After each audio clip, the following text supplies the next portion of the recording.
교회 소식입니다. 축복과 사랑이 넘치는 주사랑교회에 처음으로 오신 분들을 주님의 사랑으로 환영합니다. 예배 후에 새가족실에서 신앙 상담과 함께 교제를 나누시길 바랍니다. 주일 예배 시간에 모두가 은혜 받을 수 있도록 간절히 기도하는 시간 되시길 바랍니다. 오미크론 바이러스가 대유행으로 확산되고 있습니다. 모든 성도님들은 개인 방역에 각별히 신경 써주시기 바랍니다.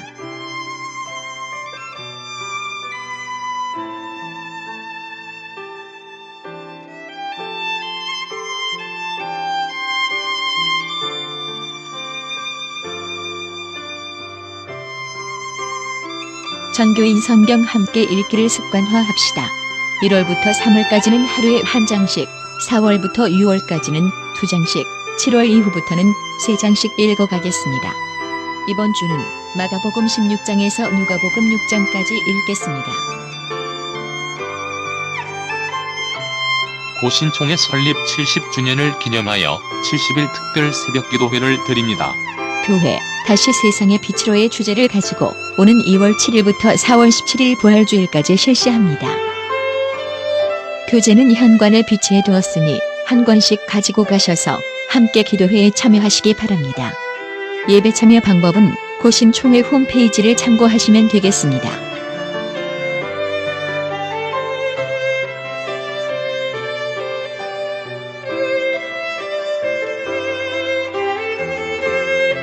조옥경 선교사님이 선교지에서 일시 귀국하여 예배에 참석하였습니다. 늘 기도해 주심에 감사드립니다.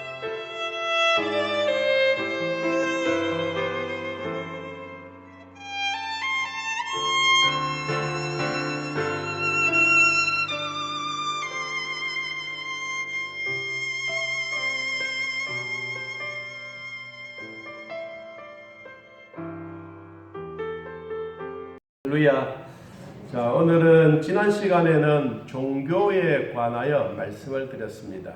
종교는 반드시 두 가지가 필요했습니다. 하나는 내가 섬기는 신이 살아있느냐 하는 것이고, 그럼 내가 만약 이 땅에 살다가 죽고 난 다음에 가야 할 천당이 있느냐 하는 것입니다. 이 두 가지가 확실하게 있으면 이것은 종교라고 할 수가 있습니다. 그리고 일반적인 종교는 수평적인 관계입니다. 사람이 만들어 놓는 것을 사람이 다시 그것을 숭배하게 하는. 그러나 기독교는 사람이 하나님을 향하여 올라가는 것이 아니고 하나님이 우리들에게 오신 것입니다. 그 신이 우리에게 찾아오시는 겁니다. 이것이 바로 수직의 관계였습니다. 하나님은 우리에게 찾아오셨을 때 그냥 아무것도 하지도 않고 빈둥빈둥 놀고 있는 자들에게 찾아오시는 것이 아니라 하나님은 만세 전부터 우리를 선택해 놓으시고 선택한 백성들은 교회를 통하여 구원의 기쁨을 누리게 되고 하나님의 말씀을 우리 마음에 되새기게 되는 일이 생겨지는 것입니다. 우리는 기도로 하나님 앞에 나아가고 찬양으로 하나님 앞에 나아가고 헌금으로 나아가지만 하나님이 우리에게 직접 찾아오시는 방법은 하나님의 말씀이라고 했습니다. 하나님의 말씀이 우리에게 임하면 하나님의 말씀이 우리 심령 속에 찾아오면 우리가 진심으로 하나님 앞에 나아가는 방법이 곧 예배입니다. 우리는 이 예배를 통하여 하나님이 찾아오셨으므로 우리는 하나님을 만나게 되는 것입니다. 요한복음 4장 23절에 아버지께 참되게 예배하는 자들은 영과 진리로 예배할 때가 오나니 곧 이때라. 아버지께서는 자기에게 이렇게 예배하는 자들을 찾으시느니라. 하나님께서는 예배하는 자들을 찾아 우리에게 오십니다. 오늘 또 하나님은 우리 곁에 찾아오셔서 여러분 옆에 성령을 통하여 앉아 계신 것을 믿으시기를 축복합니다. 주님은 오늘 또 우리 주사랑 교회를 거느리시고 여러분의 일터와 여러분의 농토와 여러분의 가축 있는 것과 여러분의 생활 터전에 하나님이 거느리시면서 항상 우리 곁에 계신다는 것을 잊지 않기를 바랍니다.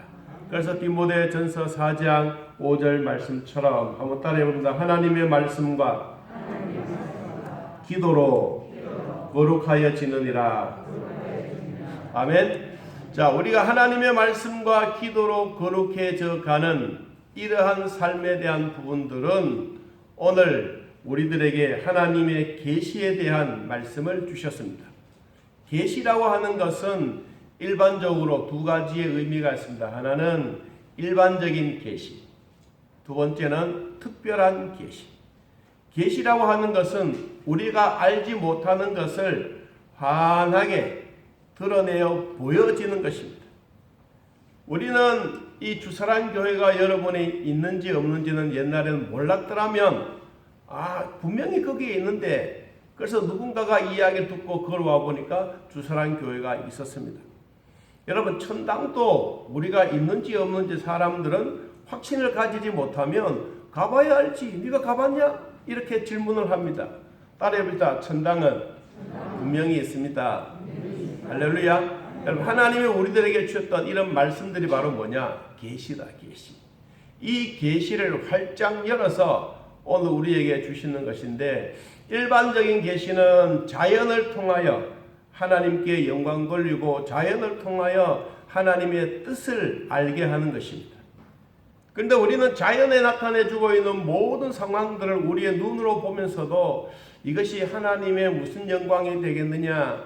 자연은 자연대로 돌아가고 자연의 법칙대로 돌아가는 것이지 뭐가 여기에 하나님의 뜻이 있고 하나님의 길이 있다고 말하느냐? 아닙니다, 여러분. 우리가 지난 시간에 말씀했던 것처럼 하나님은 낮과 밤을 주시고 사계절을 주시고 지구가 돌아가게 만들고 우리 인간들이 살아갈 수 있는 모든 조건들을 다 만들어 주셨습니다. 여러분 이것을 분명하게 알면 하나님의 은혜로 살아간다는 사실을 우리는 더욱 확신을 가질 수가 있습니다.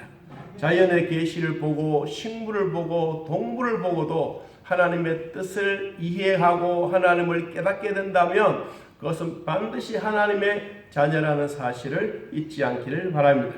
여러분 도깨비 바늘이라고 하는 게 있지 않습니까? 도깨비 바늘은 늦가을에 되면 사람들의 바지가랑이에나 아니면 짐승에 이렇게 딱 붙어서 자기 스스로 날개가 달려서 날아가지 않고 반드시 다른 것을 통해서 자기가 번식해 가는 것입니다. 그래서 사람들이 뭣도 모르고 그냥 아무렇게나 가다가 보면 도깨비 바늘이 바지에 주렁주렁 매달려 있습니다. 도깨비 바늘은 참 좋다. 오늘 주인을 참 잘 만나서 이 도깨비가 바지에 달랑달랑 붙어 있는데 사람들을 가면서 무슨 생각을 합니까? 이놈의 도깨비 바늘이 왜 이리 많아? 그러면 가는 곳만 막 던져서 빼고 던져 놓습니다. 그러면 얘들은 그 자리에서 아이고 주인님 감사합니다. 내가 이 자리에 터전을 잡아서 집을 잘 짓겠습니다. 그러면서 자기의 터전을 거기에 삼게 되는 것입니다. 여러분 우리가 이 봄에도 보면 민들레라고 하는 그런 꽃이 있지 않습니까? 들판에 가면 노란 꽃도 있습니다. 옛날에는 우리 교회 들어온 입구에도 이 민들레가 있었는데 지금 포장을 해서 이 꽃이 없어졌습니다만은 이 꽃들도 봄이 되면 나름대로의 자기의 생활에 터전을 만들어 가는 것입니다. 자기 스스로는 할 수가 없으니까 얘들은 바람을 이용하는 거예요. 그래서 한참 이 꽃대가 올려고 꽃이 피고 나면 얘들이 아주 예쁘게 딱 동그랗게 생겨지죠. 그러면 얘들이 바람이 휙 불면 바람 따라 자기가 이 분꽃이 멀리 날아갑니다.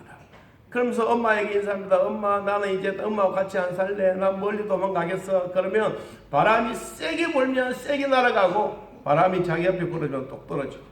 여러분 그래서 떨어질 때 어떻게 떨어집니까? 저 멀리 날아가면서 낙하산처럼 후를 날아다니면서 자기가 살고 싶은 데 가서 딱 안착합니다. 여러분 그러면 내년부터는 거기에 노란 꽃이 올라오게 되는 것입니다. 자기의 번식의 방법은 사람들이 볼 때는 저건 뭐 어떻게 저렇게 되겠느냐 싶지만 하나님이 우리 인간들에게 먹을 수 있는 먹을거리를 주시면서 다 이와 같이 살아갈 수 있는 방법들을 자연을 통해서도 우리는 하나님의 뜻을 알게 되는 것입니다. 여러분, 그래서 창세기 1장 27절에 이렇게 말했습니다. 하나님이 자기 형상 곧 하나님의 형상대로 사람을 창조하시되 남자와 여자를 창조하시고 하나님이 그들에게 복을 주시며 하나님이 그들에게 이르시되 생육하고 번성하여 땅에 충만하라. 땅을 정복하라. 바다와 물고기와 하늘의 새와 땅에 움직이는 모든 생물을 다스리라. 하나님이 우리 인간들에게 주셨던 번성하고 생육하고 충만하고 정복하되 반드시 해야 될 일이 뭐냐? 너희들이 다스리라. 하나님의 형상대로 지금 받았던 우리들이 자연에 있는 모든 만물을 하나님으로부터 위임받아서 이것을 우리가 다스리고 우리가 경배하고 우리가 이 농사짓고 이렇게 해 가는 것입니다. 하나님이 우리들에게 주셨던 이것은 그냥 너희들이 자연 스스로 자라라고 하는 것만도 있지만 그러나 하나님이 우리 인간을 통해서 먹을 거리를 반드시 주셨어요. 창세기 1장 29절에 우리의 먹을 것을 이렇게 말씀해 주셨습니다. 하나님이 이르시되 내가 온 지면에 씨 맺는 모든 채소와 씨 가진 열매 맺는 모든 나무를 너희에게 주노니 너희 먹을 거리가 되리라. 또 땅의 모든 짐승과 하늘의 모든 새와 생명이 있어 땅에 기는 모든 것에게는 내가 모든 푸른 풀을 먹을 거리를 주노라 하시니 그대로 되니라. 아멘. 하나님은 우리 인간들에게 먹을 것을 다 주셨어요. 저에게도 주었고 여러분에게도 주셨어요. 하나님이 주신 이 먹을 거리는 인간들이 살아갈 수 있는 모든 방법, 이것이 바로 뭐냐니까 자연 계시를 통하여 우리 인간이 하나님의 뜻을 받들어 섬기면서 살아가는 이 자연 계시, 자연을 통하여 우리에게 주셨던 이런 일반적인 계시를 우리에게 보여주셨습니다. 두 번째로는 하나님의 일반적인 이런 자연의 계시만이 우리들에게 먹고 필요한 것만 주신 것이 아니라 특별 계시를 주셨어요. 이 특별 계시가 무엇이냐 하면 우리 인간들이 하나님 앞에 죄인으로 살다가 구원받는 그 일을 우리는 특별 계시라고 합니다. 이 특별 계시의 내용은 어디에 있느냐? 성경에 있습니다. 어떻게 나누어졌느냐? 구약과 신약 성경을 우리에게 주셨습니다. 여러분, 구약은 메시아가 오실 것에 대한 이야기가 있다면 신약은 신 예수님에 대해서, 메시아에 대해서 잘 기록해 놓았습니다. 그러면 구약과 신약에 있는 이 성경 말씀을 우리가 한마디로 요약한다면 누구에 관한 것이냐? 우리 인간들이 배부르게 먹고 잘 살고 하나님 잘 경외하는 이런 여러 가지 방도와 법도도 있지만 가장 중요한 성경의 주인은 바로 예수님입니다. 성경의 예수 그리스도의 모든 내용들이 다 집약해서 엑기스를 만들어서 우리들에게 주일마다 저를 통하여 여러분들에게 한 그릇씩 한 그릇씩 나눠 드리는 것입니다. 여러분, 그럴 때 여러분들은 아멘 하면서 그 말씀을 받아 먹게 되는 것입니다. 성경은 요한복음 5장 39절에 이렇게 말씀했습니다. 너희가 성경에서 영생을 얻는 줄 생각하고 성경을 연구하거니와 이 성경이 곧 내게 대하여 증언하는 것이니라. 성경은 누구에 대해서 증언하느냐? 예수님에 대해서 증언한다고 말씀하고 있습니다. 하나님이 자신을 드러내는 이런 특별 계시의 방법은 세 가지가 있었습니다. 첫째는 하나님이 직접 나타나시는 현현. 하나님이 큰 음성으로 나타나기도 하고 어떨 때는 막 심판의 도구로도 나타나기도 하고 현현입니다. 현현. 오늘 하나님은 우리들에게 하나님의 영으로 우리에게 나타나셨습니다. 자, 두 번째는 뭐냐니까 하나님은 기적을 통하여 나타나십니다. 인간이 상상할 수 없는 일들을 하나님은 아주 쉽게 이해를 하시고 우리들에게 보여주십니다. 우리 사람들이 물로 걸어가라 그러면 못 걸어가겠지만은 예수님은 당장 걸어가 버리지 않습니다. 여러분, 우리 인간들이 살아갈 수 있는 여러 가지 조건들이 참 많지만 하나님이 나타나신 증거는 두 번째는 기적과 이적입니다. 세 번째가 뭐냐? 세 번째는 예언. 하나님의 예언자들 통하여 하나님의 마음을 우리들에게 선포해 주셨습니다. 예언자들, 선지자들은 하나님이 직접 임명하셨어요.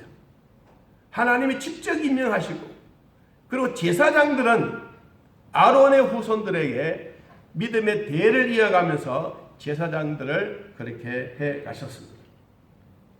자, 오늘날 우리들에게 이와 같이 하나님이 현현 나타나실 때, 그리고 기적으로 얻을 때는 예언으로 나타나셨는데, 그럼 오늘날 우리 시대 때에는 하나님이 음성으로 얘들아 오늘 예배드리러 오너라 이렇게 말씀하시지 않습니다.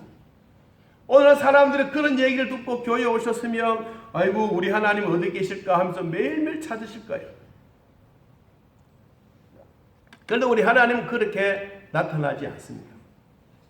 하나님은 이 땅에 창조하시고 천지만물을 하실 때 반드시 삼위일체 되신 하나님이 함께 하셨습니다.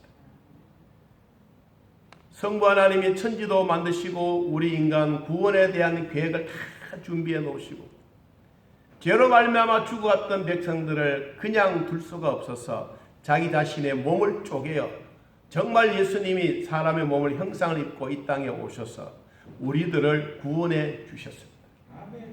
여러분, 그분이 십자가에 못 박아 죽었습니다. 그분은 다시 부활하셨습니다. 그리고 하늘로 올라가셨습니다. 하나님 보좌 우편에 앉아 계셨습니다. 그분은 우리를 위하여 믿음이 떨어지지 않도록 지금도 기도하고 계십니다. 여러분, 그분이 오늘 이 지구상에 하나님의 영이 우리의 눈으로는 보이지는 아니하지만은 하나님이신 그분이 오늘 이 지구상을 모두를 통치하고 다스리고 계십니다. 그분이 바로 누구십니까? 성령 하나님이십니다. 이 성령 하나님이 오늘날 우리들에게 오셨는데 우리가 이 하나님을 영접만 하면, 이 하나님만 믿기만 하면, 그 하나님이 누구냐? 예수님. 예수님을 믿기만 하면, 예수님만 내 마음에 모시면 우리에게 큰 권세를 주시겠다고 했습니다. 여러분, 이 땅의 고을을 다스리는 권세가 아니고 하늘에 있는 하나님의 자녀의 권세를 우리들에게 주시겠다고 약속하셨습니다. 요한복음 1장 12절에 영접하는 자 곧 그 이름을 믿는 자들에게는 하나님의 자녀가 되는 권세를 주셨습니다. 여러분, 이 권세는 나도 가졌고 여러분도 이미 가지고 계십니다. 그러므로 이 권세는 하나님께로부터 난 것입니다. 사람에게 주어진 것도 아니고 누구에게 얻어진 것도 아니고 대통령이 우리에게 임명해 주는 것도 아니고 내가 예수 그리스도를 영접할 때 하나님의 자녀가 되는 권세를 우리는 따라해 봅시다. 하나님으로부터 받았습니다. 할렐루야. 여러분, 그렇기 때문에 여러분 안에 성령님은 내 안에 계신 거예요.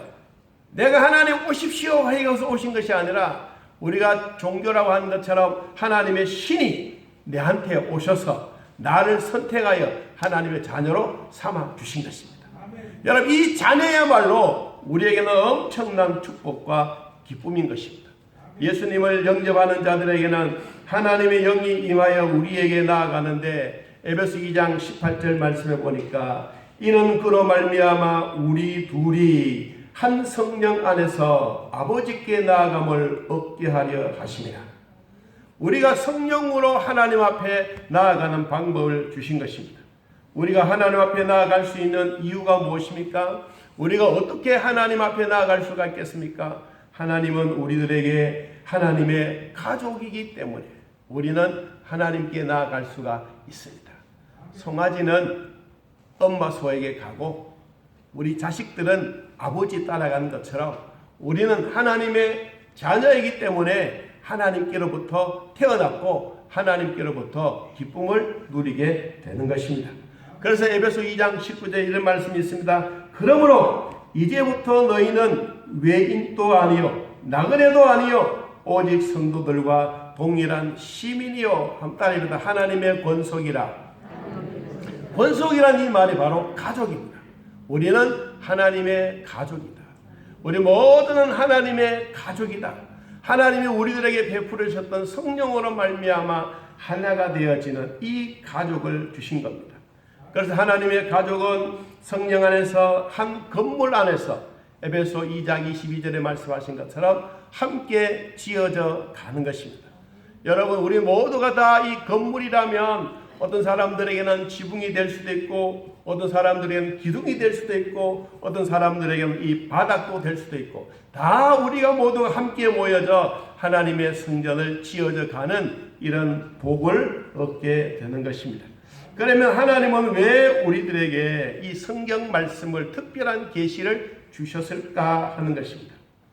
여러분, 저는 오늘 여러분 앞에 한번 필기도 하시면 좋을 것 같고, 또 이런 뼈대에 있는 설교들은 잘 하지 않습니다. 그냥 주어진 일이 지나가지만, 그러나 이 몇 주간 동안 말씀을 나눌 텐데 왜 하나님이 우리에게 성경을 주셨을까? 이런 것은 여러분이 좀 적어 놓으시면 상당히 유익이 될 줄 압니다. 첫째는 하나님의 자녀임을 믿게 하기 위해서.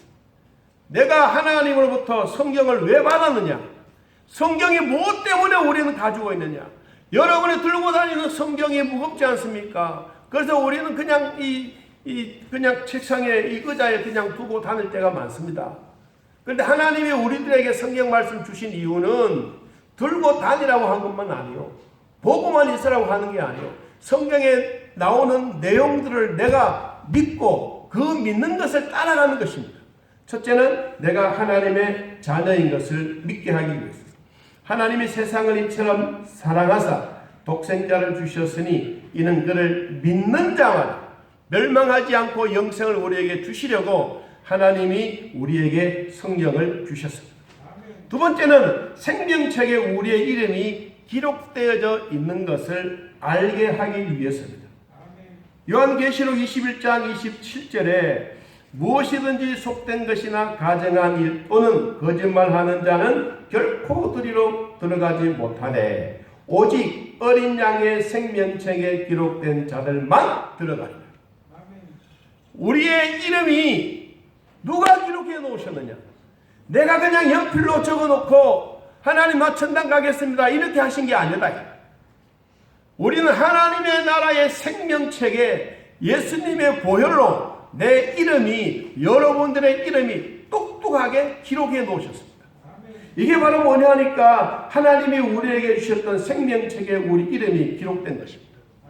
누가복음 10장 20절 말씀에 보니까 그러나 귀신들이 너희에게 항복하는 것으로 기뻐하지 말고 따라 봅니다. 너희 이름이 하늘에 기록된 것으로 기뻐하라. 할렐루야. 정말로 소중한 말씀입니다.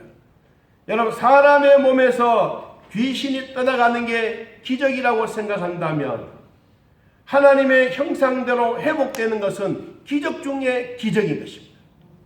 우리는 원래 하나님의 형상대로 하나님의 첫사랑이 회복되는 이런 은혜를 우리는 늘 가지고 살아갑니다.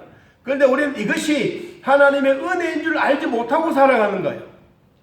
그런데 성경은 우리에게 말씀합니다. 하나님의 말씀 가운데 생명책에 우리 이름이 또록또록하게 기록해 놓았다. 여러분, 생명책에는 모세의 이름도 있고 아브라함의 이름도 있고 성령의 믿음의 선배들이 환난과 핍박 속에서도 믿음을 굳건하게 지키면서 생명으로 살았던 히브리서 11장에 믿음장에 대한 수많은 영웅들이 나오고 있습니다. 여러분들도 바로 이 땅에 살아가면서 믿음의 영웅이라는 것을 잊지 않기를 바랍니다. 사람들은 대부분 다 믿음 생활하다가 포기한 사람들도 있지만 여러분들은 끝까지 천당문 앞에 가서 결선 테이프를 가슴에 붙이고 그리고 주님이 주시는 멸류관을 얻기 위해서 지금까지 따라왔고 또 살아왔고 앞으로도 가야 할 그 길이기 때문에 그렇습니다. 세 번째로 성경은 왜 우리에게 주셨을까요? 천국을 예비해 주셨기 때문인 것입니다. 천국이 분명하게 있다는 사실을 우리들에게 확인시켜 주신 겁니다. 요한복음 14장 3절 말씀에 가서 너희를 위하여 거처를 예비하면 내가 다시 와서 너희를 내게로 영접하여 나 있는 곳에 너희도 있게 하리라. 천국을 미리 마련해 놓으시고 우리를 데리러 오신다고 했습니다. 여러분, 그때 예수님은 우리를 데리려고 뭘 타고 오실까요? 예수님이 하늘로 올라가실 때 뭐 타고 갔습니까? 구름을 타고 갔어요. 우리를 모시러 올 때도 예수님은 비행기를 타고 오지 않습니다. 뭐 타고 오십니까? 구름을 타고 오십니다. 사도행전 1장 11절 말씀 보니까 갈릴리 사람들아 어찌하여 서서 하늘을 쳐다보느냐. 너희 가운데서 하늘로 올리우신 이 예수는 하늘로 가심을 본 그대로 오시리라. 하나님이 구름 타고 올라가신 것처럼 예수님 다시 우리를 영접하고 우리를 데려올 때도 구름 타고 오십니다. 여러분, 그래서 가끔씩 이상한 구름만 뜨면 혹시 주님이 오실까 기대하고 있지 않습니까? 하나님이 우리들에게 이와 같이 천당에 대한 확신을 심어주었습니다. 여러분, 찬송가에도 천당에 대한 확신들을 심어주는 찬송이 참 많습니다. 찬송가 480장에 보니까 천국에서 만나보자 그날 아침 거기서 설레자여 예비하라 늦어지지 않도록 만나보자 저기 배는 저 천국문에서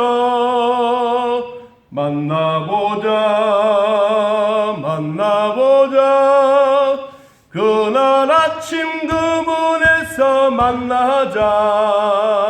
할렐루야. 주님이 우리를 천당 부를 때는 주님이 출석부를 부르십니다.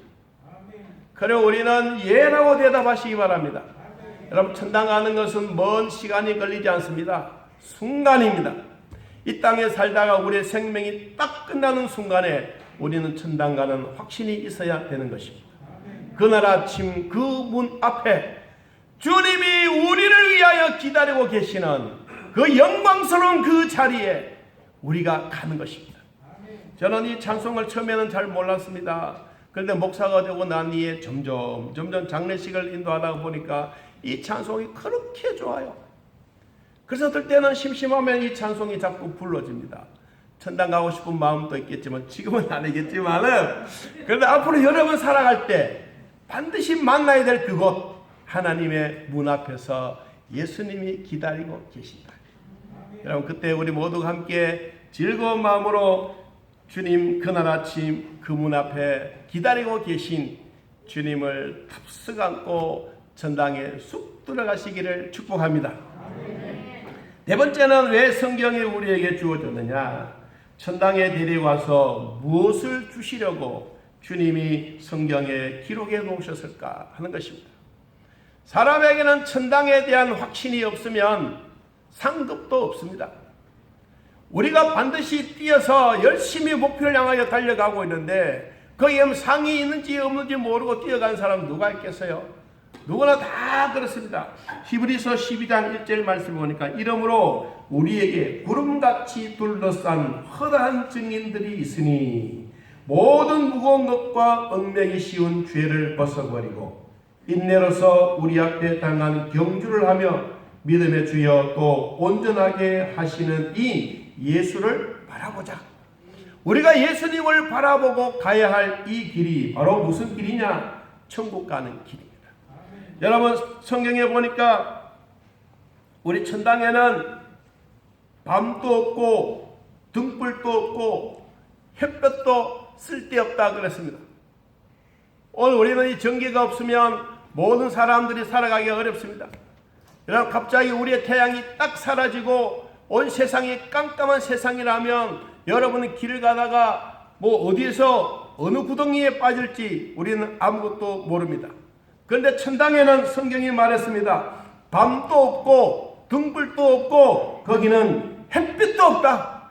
얼마나 깜깜하겠어요. 그렇지 않겠습니까?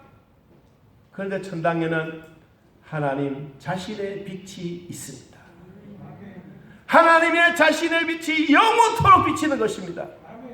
우리가 이 땅에 살아가다가 정기 정전이 되거나 태양이 구름을 가리면 어두워지지만은 하나님의 나라에는 하나님의 자신의 빛이 영원토록 맑고 깨끗하게 우리에게 비추어지는 것입니다. 그래서 거기는 암도 없고 질병도 없고 눈물도 없고 슬픔도 없는 것이 바로 천당인 것입니다. 하나님이 천당을 다 마련해 놓으시고 우리들에게 오라고 말씀하십니다. 여러분 천당 가고 싶지 않습니까? 우리가 가야 할 이 천당에는 이와 같이 하나님이 다 마련해 놓으셨습니다. 우리 성경에 보니까 천당에 가는 사람들에게는 하나님이 주시는 상급이 있습니다. 이 상급을 우리는 면류관이라고 말합니다. 성경에는 지금 우리 번역상에 보면 면류관이 7번 나옵니다. 7번. 그전에는 면류관이라는 단어가 10몇 번 나오는데 이번에 새로 번역을 하면서 면류관이라는 단어가 7번으로 줬습니다.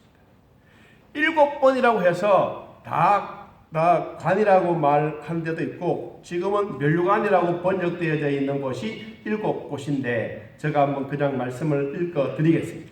빌립보 4장 1절에 그러므로 나의 사랑하고 사모하는 형제들 나의 기쁨이요 면류관인 자랑하는 자들아 이와 같이 주 안에 서라. 여러분 예수 안에 분명히 있는 사람들에게는 하나님이 기쁨의 면류관을 주십니다. 두 번째 데살로니가전서 2장 19절에 우리의 소망이나 기쁨이나 자랑의 면류관이 무엇이냐 그가 강림하실 때 우리 주 앞에 너희가 아니냐.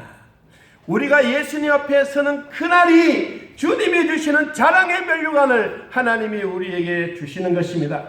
디모데후서 4장 8절 말씀에 이제후로는 나를 위하여 의의 면류관을 예비되었으므로 주 곧 의로우신 재판장이 그날에 내게 주실 것이며 내게만 아니라 주의 나타나심을 사모하는 모든 자에게거라.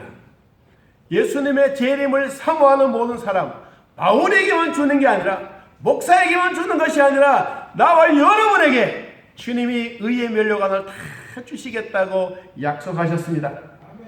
네 번째 야고보서 1장 12절에 시험을 참는 자는 복이 있나니 이는 시련을 견디어낸 자가 주께서 자기를 사랑하는 자들에게 약속하신 생명의 면류관을 얻을 것이기 때문이라.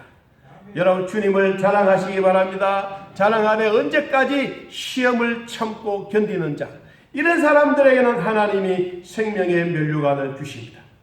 계시록 3장 11절에 내가 속히 오리니 네가 가진 것을 굳게 잡아 아무도 내 면류관을 빼앗지 못하게 하라. 여러분 우리가 믿음 생활하면서 하나님이 주셨던 마지막 종착점에 우리가 도착을 했는데 나에게 면류관이 없다면 얼마나 불쌍하지 않겠습니까? 우리에게 주셨던 면류관 이것 사탄에게 빼앗기지 않도록 우리는 믿음 생활 똑바로 가야 됩니다.